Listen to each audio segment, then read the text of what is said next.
mag-ikot-ikot muna tayo sa sa sentrum nila. Kasi yung dagat, hindi naman magsasarado yan.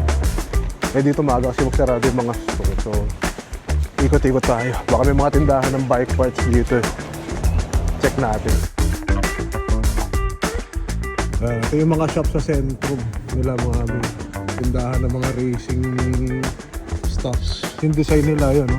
Butterfly. Maliit lang itong village na to, kaya dumadami lang naman yung tao dito pag ano. Magsama naman dyan. Yung mga resto pala dito punong-puno, no? Nasa liblib yung game state dito. Tignan nyo. Lagi nakakatakot dito, walang kahit anong tao.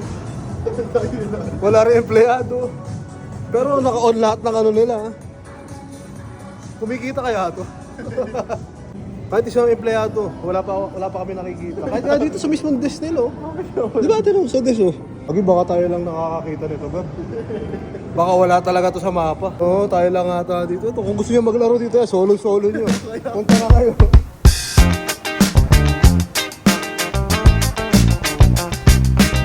Side na to, hindi pa namin ito naiikot pero kami hindi pa namin napupuntahan ito. Pero karamihan talaga ng store walang tao. Kahit pati empleyado, wala. Yung server nito para puro barbar na.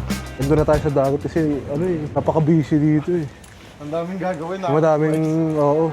Last stop natin mga kasi ikot naman natin yung buong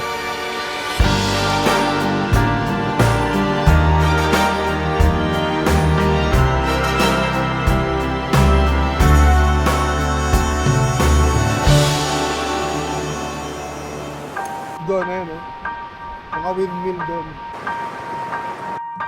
Time can never be your trusted friend or your sworn ally.